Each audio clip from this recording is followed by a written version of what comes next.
सुप्रभात दोस्तों, माँ राधिका मार्गदर्शक यूट्यूब चैनल में आप सभी का हार्दिक स्वागत है।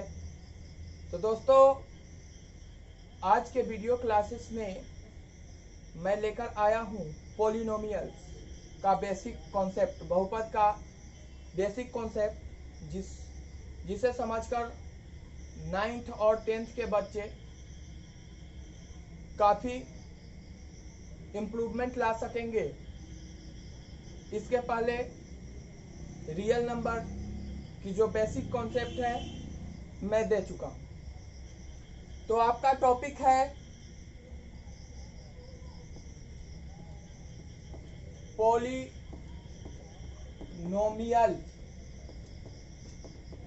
जिसको हिंदी में बोलते हैं बहुपद। इसके नाम में ही डिफिनीशन छिपा हुआ है। पोली का मतलब होता है मैनी और नोमियल का मतलब होता है टर्म। पोली का मतलब होता है मैनी और नोमियल का मतलब होता है टर्म।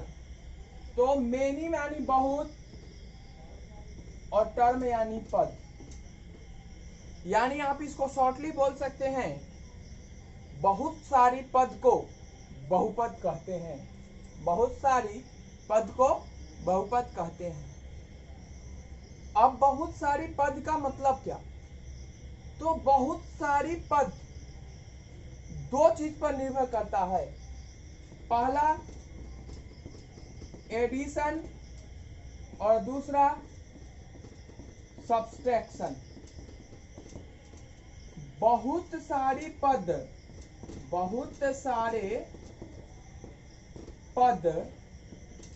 बनाने के लिए दो चीज की आवश्यकता होती है, एडिशन और सब्सट्रैक्शन।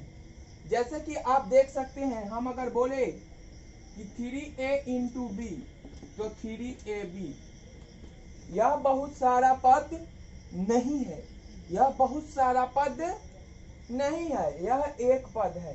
तो इसलिए यह बहुपद नहीं होता। बहुपद यानी बहुत सारी पद होनी चाहिए। जैसे मैं बोलता हूं x बाई वाई, तो यह बहुत सारा पद नहीं है, एक ही पद है, इसलिए बहुपद नहीं होगा। यानी बहुपद बहुत सारे पद को बनाने के लिए एडिशन और सब्सट्रैक्शन की जरूरत होती है।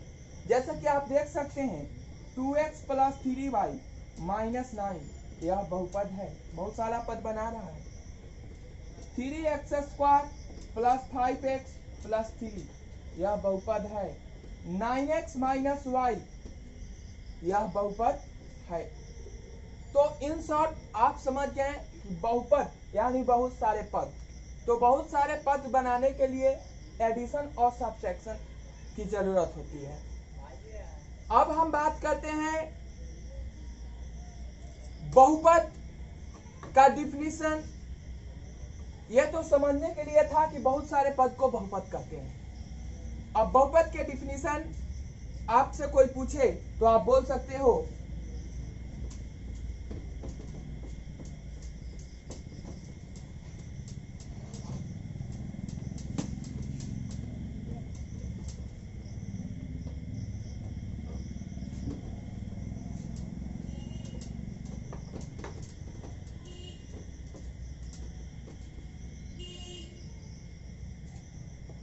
when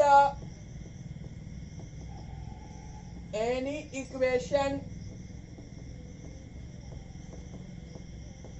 is formed in ax plus b, ax square plus bx plus c और ax cube plus bx square plus cx plus d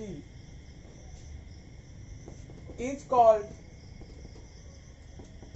polynomial.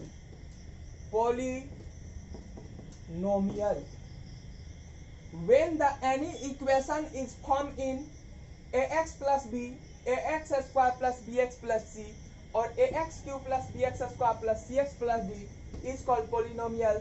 Hindi में आप बोल सकते हो कि जब कोई पद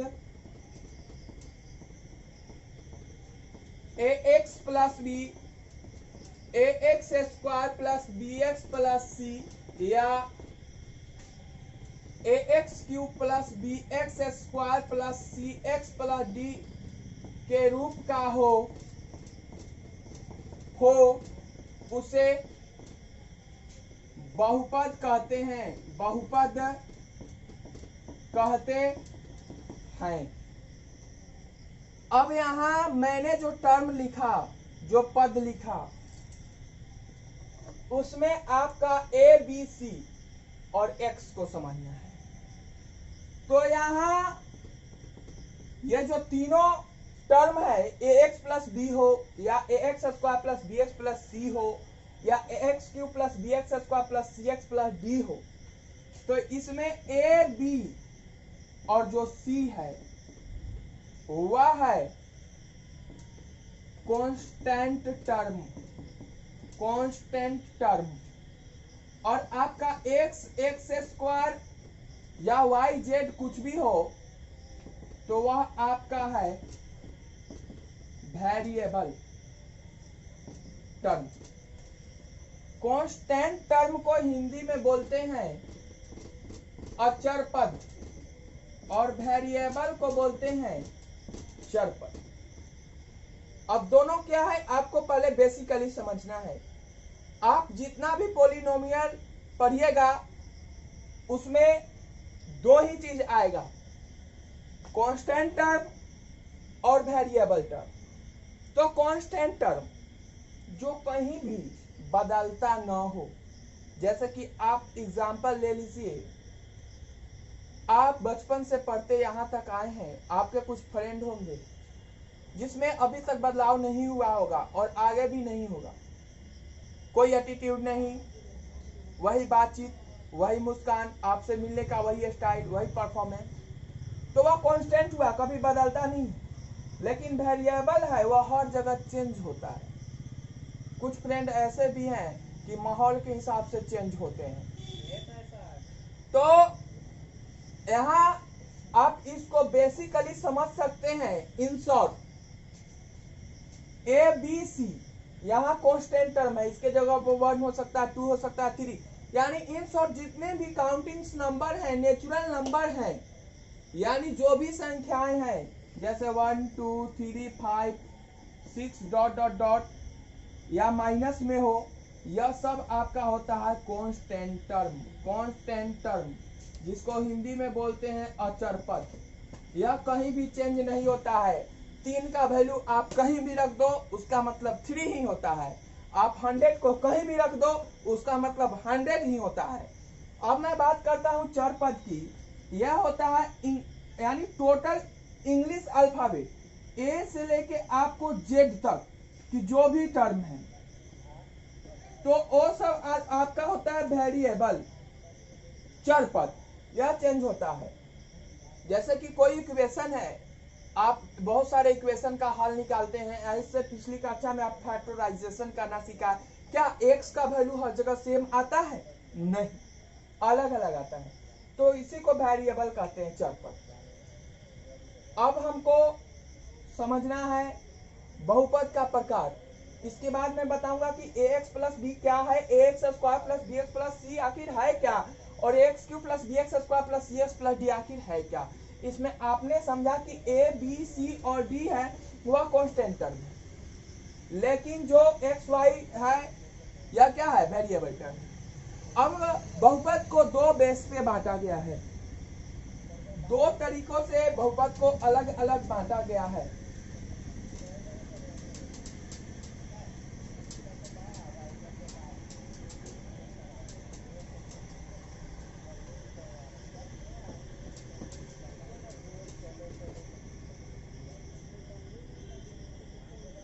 टाइप्स ऑफ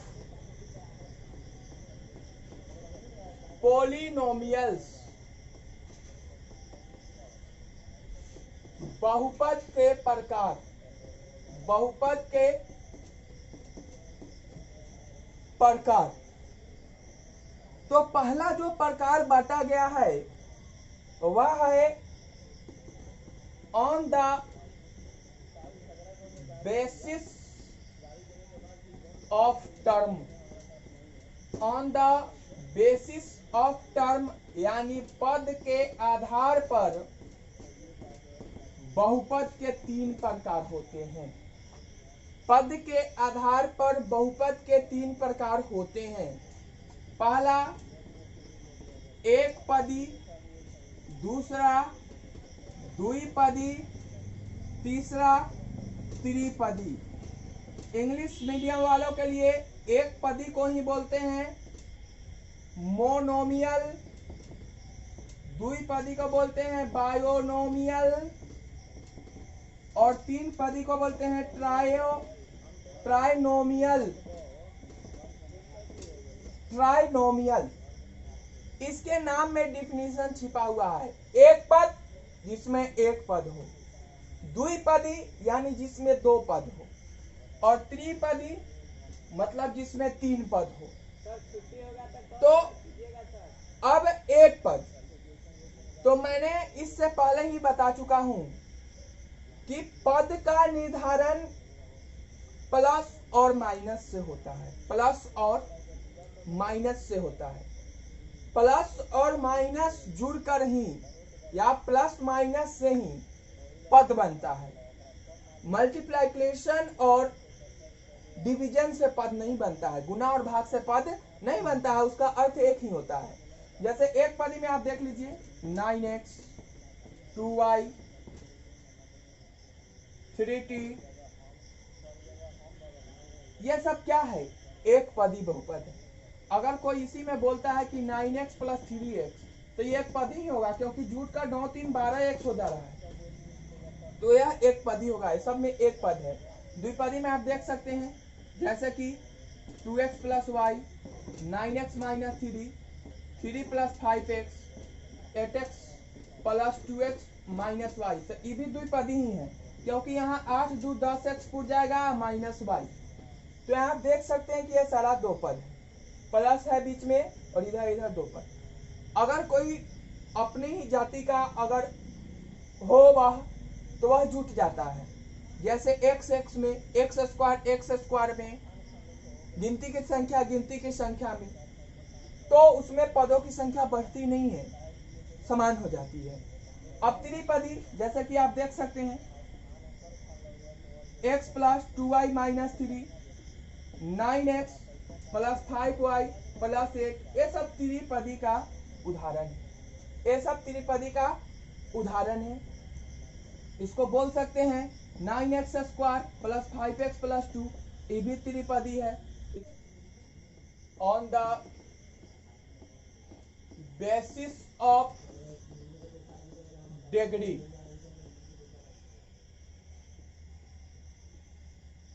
घात के आधार पर, जिसको आप लोग पावर भी बोलते हैं, घात के आधार पर पहला होता है रैखिक बहुपद, दूसरा होता है द्विघात बहुपद और तीसरा होता है त्रिघात बहुपद। इंग्लिश में रैखिक को बोलते हैं लीनियर पॉलिनोमियल, इसको बोलते हैं क्वाड्रेटिक और इसको बोलते हैं क्यूबिक, और पॉलिनोमियल तो सब में है। अब इसमें भी इसके नाम में ही डिफिनीशन छिपा हुआ है।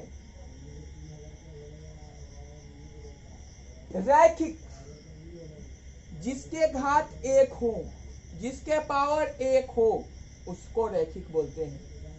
द्विघात, जिसके घात 2 हो, और त्रिघात यानी जिसके घात 3 हो, उसे त्रिघात बहुपद कहते हैं। रैखिक में जैसे कि 2x प्लस वाई, यहाँ x y दोनों पर एक छिपा हुआ है, 9x प्लस 5 प्लस वाई। अब यहाँ बहुपद कितना भी पद का हो, चाहे एक पद का हो, 2 पद का हो, 4 पद का हो, उससे हमको कोई मतलब, यहाँ हमको मतलब है घात से, यहाँ मतलब है हमको पावर से। तो इस सभी के ऊपर पावर 1 छिपा हुआ है। जैसे कि 9x बोल सकते हैं, -5 बोल सकते हैं, 8 -3x, इस सब पे घात 1 छिपा हुआ है।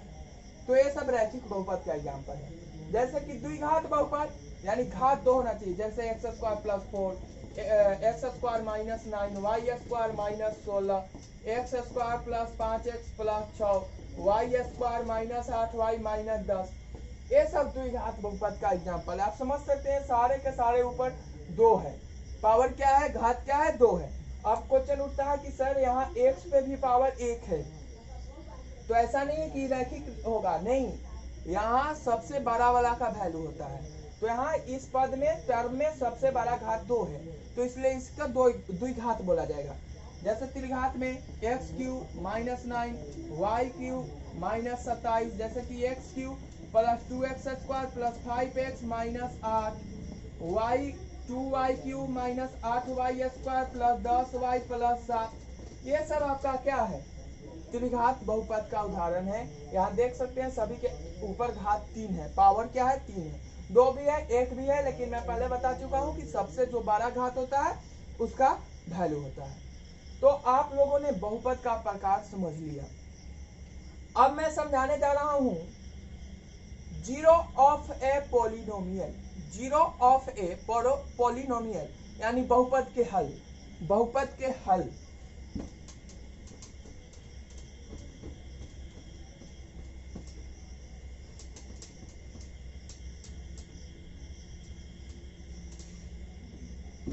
आपका नेक्स्ट टॉपिक है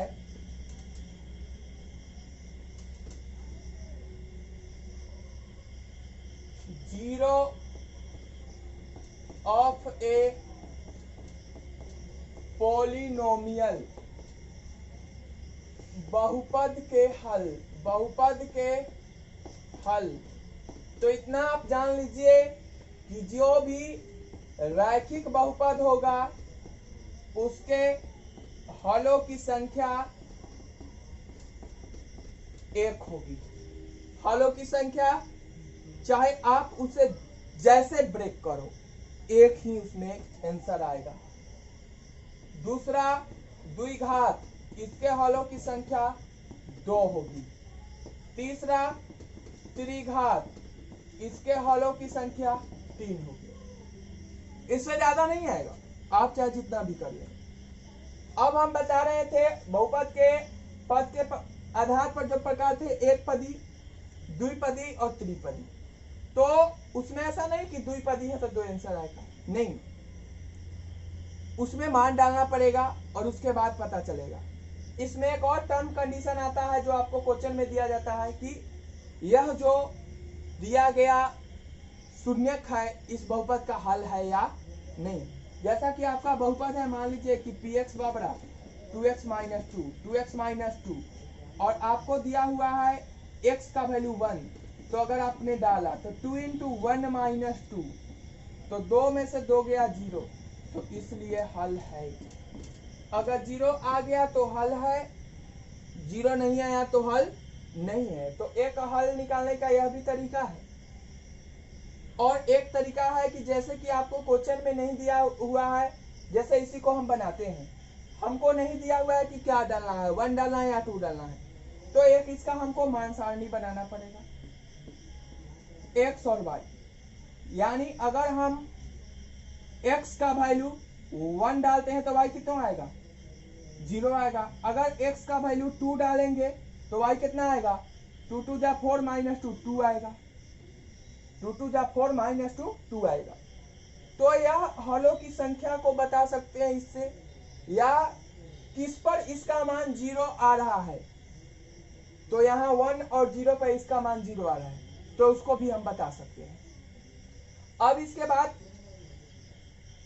मैं बताना चाहूंगा polynomials, what is polynomials, what do you mean by polynomials, आप लोग जान चुके हैं। अब आपको समझना है कि बहुपद को पहचानेंगे कैसे। इतना सारा मैंने पढ़ लिया, इतना सारा हम लोगों ने पढ़ लिया, लेकिन अभी हम आपको यह नहीं बताए हैं कि बहुपद को पहचानेंगे कैसे। अगर गलत टर्म रहेगा, गलत पद रहेगा, तो हम पहचानेंगे कैसे कि यह बहुपद नहीं है, यह बहुपद नहीं है। तो सबसे पहले तो आप जान लीजिए कि इससे पहले हम डिफिनीशन में एक चीज लिखे थे, ax प्लस बी, तो यह क्या है, फॉर्म है, फॉर्म यानी रूप है। तो किसका है, तो जान लीजिए यह रैखिक बहुपद का रूप होता है। रैखिक बहुपद का रूप यानी फॉर्म जिसको बोलते हैं, फॉर्म ऑफ लीनियर पॉलिनोमियल्स, आपको हम बताते a x square plus b x plus c, तो यह फॉर्म है किसका, द्विघात बहुपद का। आप देख सकते हैं, जैसे इसको आप लिख सकते हैं 2x प्लस 3।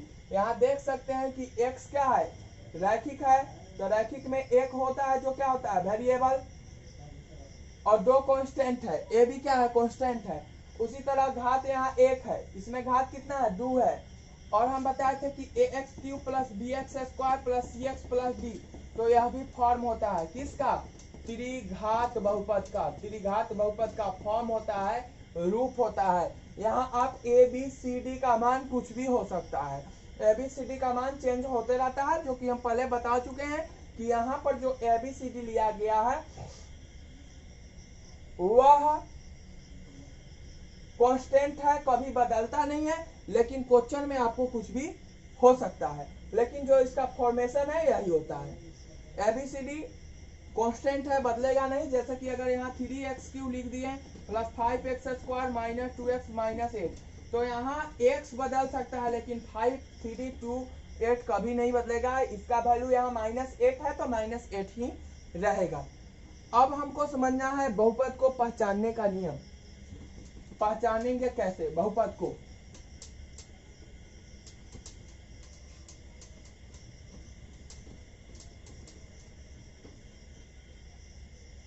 आपका टॉपिक है बहुपद को पहचानने का नियम। बहुपद को पहचानने का नियम। तो यहां मैं पद को हटा देता हूं और सिर्फ बहु पर ही मैं सारा नियम बता दूंगा। यहां सिर्फ बहु पर ही सारा नियम बता दूंगा। तो बहु यानी यहां ओ बहु नहीं, बहु का मतलब होता है बहुत, अनेक, मैनी। वह बहु की बात नहीं कर रहा हूं, वह बहु जो शादी होकर आती है घर में, उस बहु की बात कर रहा हूं। ऐसा बेसिक कॉन्सेप्ट दूंगा कि आप कभी भूलेंगे।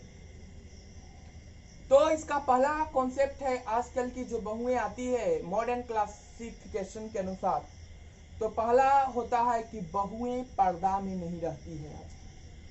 पर्दा में कैसे नहीं रहती है, शॉपिंग जाना है, मॉल जाना है, यानी जो पहले, अगर शादी के पहले जो उसका रोजमर्रा का जीवन में जो दैनिक दिनचर्या की क्रिया थी, वह सारी क्रिया करती है, उसमें बाउंडेशन नहीं लगाया जा सकता। तो पहला नियम है आजकल की बहू की कि बहू पर्दा में नहीं रह सकती, पर्दा में नहीं रह सकती है। अब इसको हम बहुपद, बहु को फिर बहुपद से हम तुलना करते हैं। ठीक उसी तरह बहुपद का चरपद रूट में नहीं रह सकता है। रूट में, रूट को आप पर्दा मान लेंगे, यहां रूट को क्या मान लेंगे, पर्दा। यानी बहुपद का जो चरपद होता है, जो कि हम पहले बता दिए हैं, वेरिएबल टर्म ए से लेकर जेड के बीच का, वह रूट में नहीं होना चाहिए।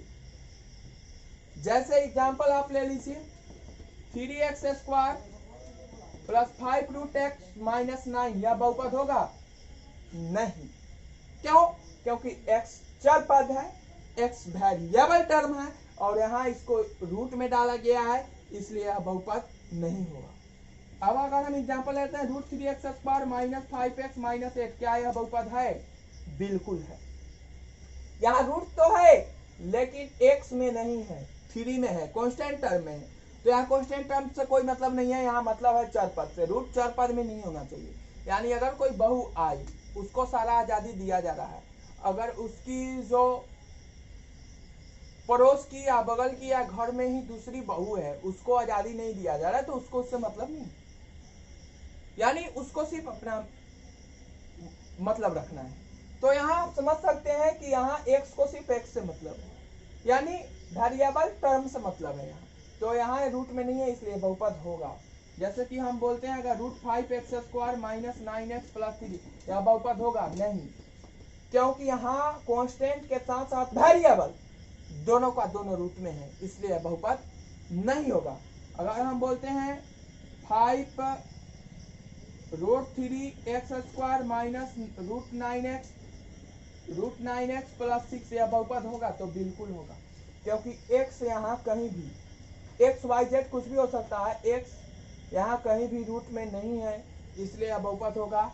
अगर हम बोलते हैं y² माइनस 5√y प्लस 6 यह बहुपद होगा तो नहीं होगा, क्योंकि y को रूट में डाला गया है, y को रूट में डाला गया है, इसलिए बहुपद नहीं होगा। तो पहला नियम आप लोग समझ लिए, बहुपद को पहचानने का नियम। अब दूसरा ट्रिक हम बताते हैं।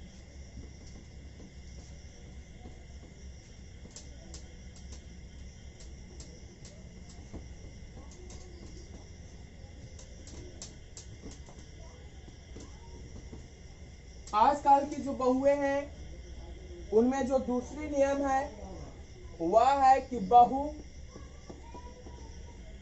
ऋण में यानी ऋण यानी कर्ज माइनस में नहीं रह सकती है, माइनस में नहीं रह सकती है। आजकल की बहुएं कर्ज में नहीं रहती है। कैसे, मैं बताता हूँ आपको।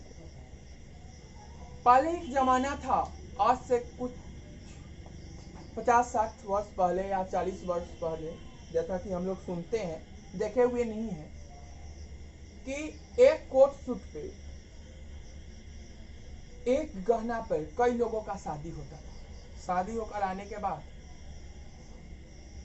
फिर वह गहना दूसरे के शादी में चला जाता था, या भाड़े का है तो दे दिया जाता था जिससे भाड़े पे दिया गया।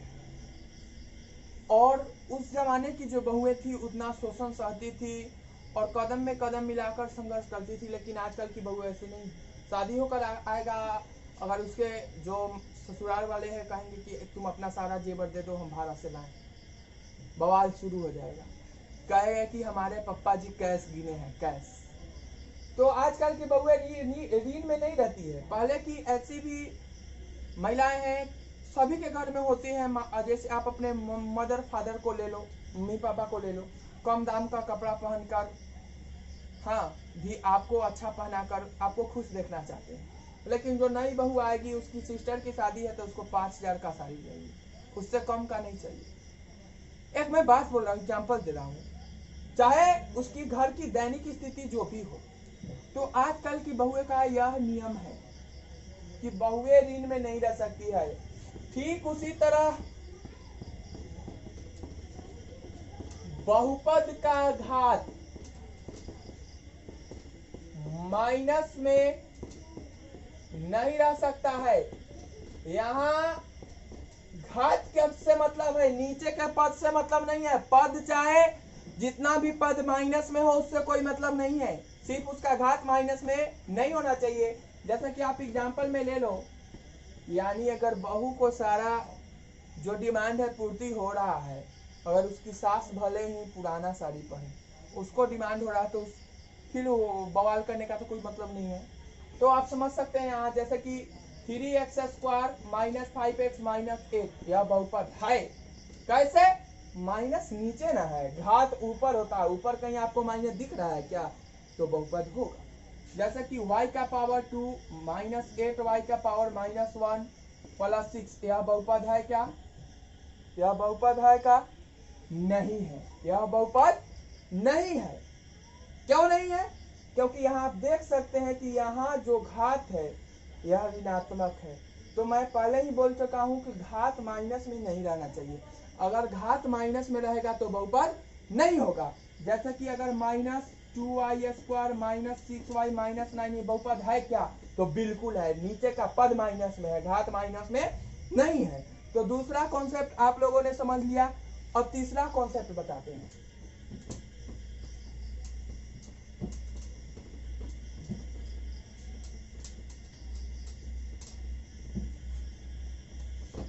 तीसरा आजकल की जो बहुओं का कॉन्सेप्ट है वह है कि बहु दबकर नहीं रह सकती है, बहु दबकर नहीं रह सकती है। आजकल की बहुएं वे नहीं है जो मार खाकर गाली सुनकर रहेगी, एक दहेज प्रथा केस करेगी, सारा का सारा खत्म। तो आजकल की बहुएं वैसी नहीं है। तो दबकर नहीं रह सकती है। यानी ठीक उसी तरह बहुपद का पद या बड़ा पद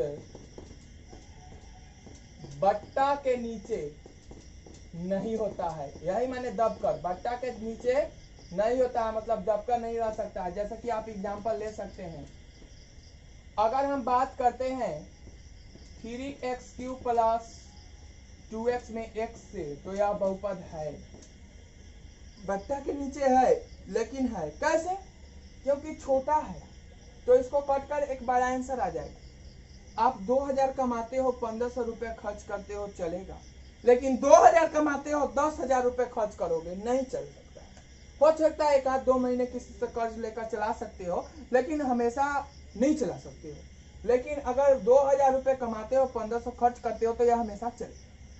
तो जैसे कि अगर हम बोले 4 + 1/x, तो यह बहुपद नहीं होगा।